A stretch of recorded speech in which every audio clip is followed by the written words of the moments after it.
Hi everybody, I'm Mike, and this is Mike Tries Motorsports, the only show on YouTube currently banned from that restaurant down the street for reasons that I can't get into due to contractual obligations.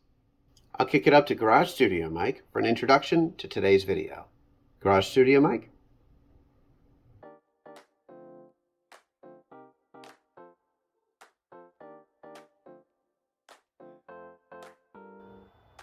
Thanks for the introduction, Basement Studio Mike. So, today we have two parts that I ordered for the Audi. First is the PCV valve. This valve lives on top of the engine in front of the forward firewall. It's responsible for ventilating the excess pressure that builds up into the crankcase while the engine is running. I had a broken hose, a broken pipe on the car when I did the head replacement a few months ago. You probably remember that. If not, I have a video that shows how that was replaced. When I replaced that pipe, perhaps I started noticing some excess oil consumption in the car. It burns through about a quart every 1,000 miles or so, which is probably too high. So I'm wondering if this might be the culprit. So I bought one. It's cheap. It's a normal wear item. These need to be replaced periodically, and it's very straightforward and easy to do. The other item I have here is called a diverter valve. This lives on the intake track, and as far as I understand, if I understand how this works correctly, when you close the throttle plate on a turbocharged engine or a supercharged engine maybe, you'll have a surge of pressure that builds up between the throttle plate and the compressor. which can cause issues with your turbocharger when that pressure spikes very rapidly. The diverter valve allows for the gas inside the intake tract to be diverted out of the intake tract, thus lowering the pressure. I believe with a diverter valve, this differs from a blow-off valve because a diverter valve takes the gas, the excess boost pressure from the intake tract and diverts it back into the intake tract to be ingested by the turbocharger again. I believe that's how it works. I think it's quieter than a blow-off valve, which I believe a blow-off valve is a little bit more simple than this. It just opens and vents to atmosphere, under your hood of course, but I believe they tend to be a little bit louder, and this might be better for emissions. Anyway, this is a direct OEM replacement for what's on there. And the reason I bought this, I believe these are wear items as well. And I did notice that the car has a tendency to not make it doesn't make a lot of boost pressure when I'm in second through fifth gear. It may only make 4 PSI, and I think that's a little bit low. So I think that just replacing this on the off chance that it's bad won't hurt anything. The one that's on there is quite crusty and old. And if that doesn't remedy it, then I'll probably get a boost gauge and go about trying to determine whether there's actually a boost leak or an issue at all, or if the numbers that I've been getting from my OBD2 scanning tool are inaccurate. That's how I've been getting the numbers up until now. So we'll go ahead and put these on, and we'll see how that changes the car. First things first. This is the diverter valve that we'll be replacing today. Here's the new one. So it's a direct match. It's very simple to get it off. I've had this one off numerous times, in fact, and most recently when I took the engine apart. So let's get this one off.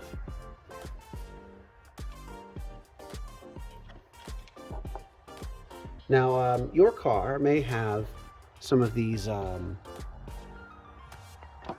fittings on it right here. These, I forget what they're called, but the factory likes to use these. They clamp them down and they stay on forever. And to get them off, you stick a screwdriver in there and break them off. I don't have the tool for that, and I don't have the patience for it either. So I've probably replaced this. This might be one I put on at one point to make it easier to take these off and put them back on again. I suppose these fittings are cheaper, which is good when you're trying to make a million cars a year. And when you can just bill your customers an hourly rate for maintaining their cars. Oh, this looks like it's going to be pretty straightforward.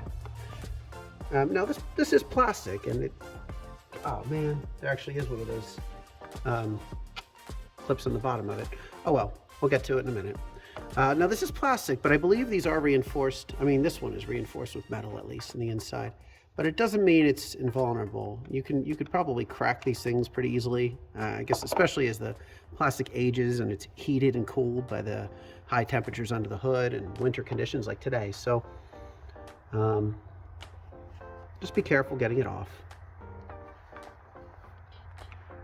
Let's see if I can get this bottom one off first.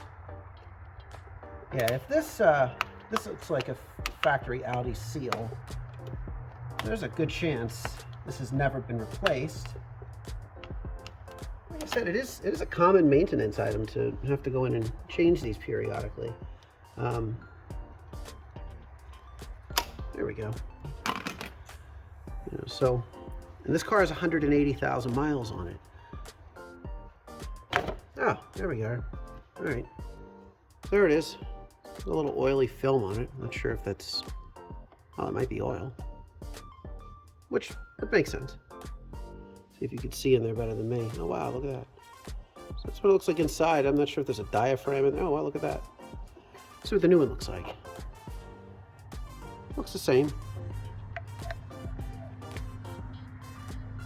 This one doesn't have a metal liner on the inside, it's just plastic. Oh wow, and I don't know if this is going to be a problem. The outer diameter of this is smaller than that.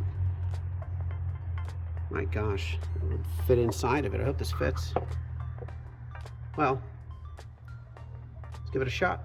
I'm going to go get another one of these clamps. I have some extra ones that I purchased so that I can secure it down here.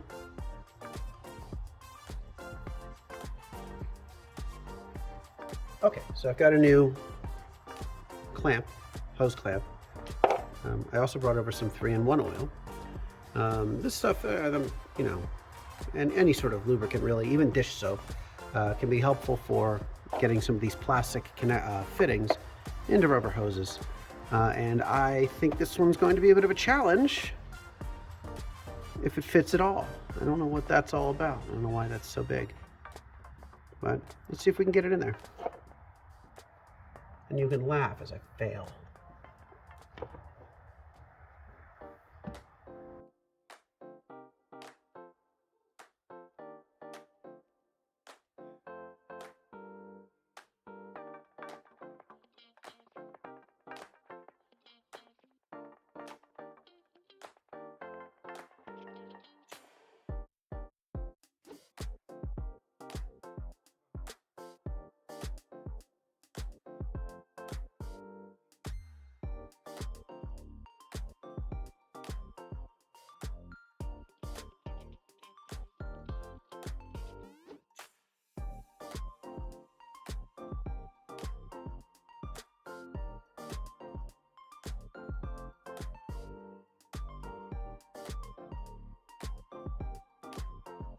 Okay, so I wrenched it off of the car.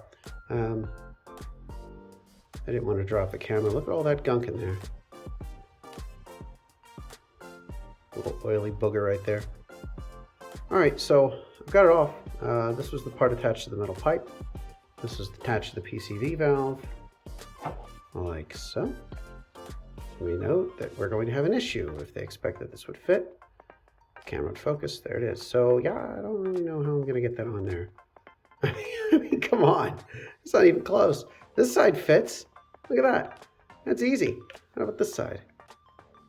I don't know if maybe the hose stretches. I don't know. So I'll see what I can do. Maybe I have to get a new one. I'll just stick the old one on for now. There you go. It's amazing what a little bit of heat does to rubber. I just heat it up, stretch it out over it.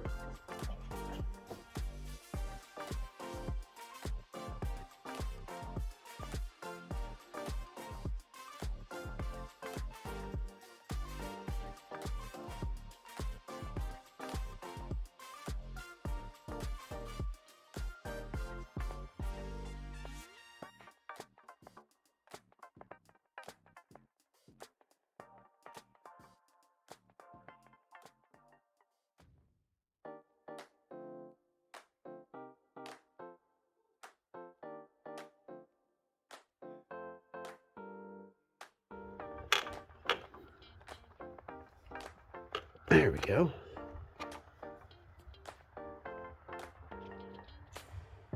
All right. Okay, yeah, there we go. Yeah, it really wasn't that hard. And now we have a new PCV valve.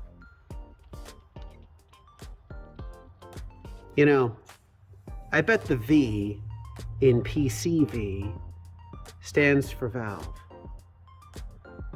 Well, anyway, whatever. It's a PCV valve.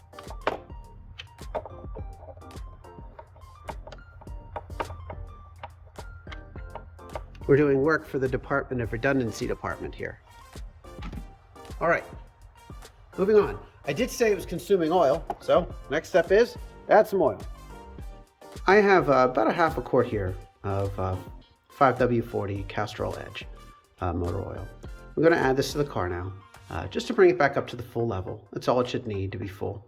And I'm going to observe the car and see how it performs over the next couple of, maybe a week or two, and see if it consumes any oil. And maybe a little bit longer. I actually don't drive the car very frequently now. It's pretty cold out here right now, and the heat doesn't work that well in the Audi. My commute is also fairly long, and it gets pretty terrible gas mileage. So anyway, I just wanted to talk about a couple things related to the oil. First is the weight, right? You want to make sure that you match this number to the needs of the car. Your manual will tell you what weight oil you should use, and it may also give you some indications as to what you should use depending on the climate. I'm using 5W40 in this now. That's just because this is what I used for the last oil change I did. If I want to drive it a lot in the winter, I might consider changing that. But we'll see how that goes. The other thing we want to pay attention to is the additive package. This isn't just oil, it's got a bunch of other additives in it as well. Not really sure what's in it, but the most important thing is to match this to the needs of your car.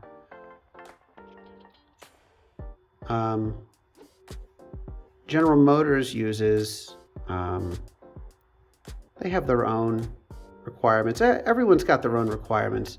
The important thing here is to match, if you've got an Audi, Volkswagen, Porsche, BMW, get the one that has the right package in it. With that, I've decided to end this episode here. I edited the entirety of the PCV valve and the diverter valve installation episode as one single episode, and it was over 30 minutes long, and I think it's too long for for this series. So what I'm going to do is end it now with the PCV valve as its own episode, and the next episode will be the installation of the diverter valve. Now, I know I did not show the installation of the PCV valve in its entirety here, and that's because the camera battery went dead. But rest assured, it was very easy to install, very straightforward, and it's on there now.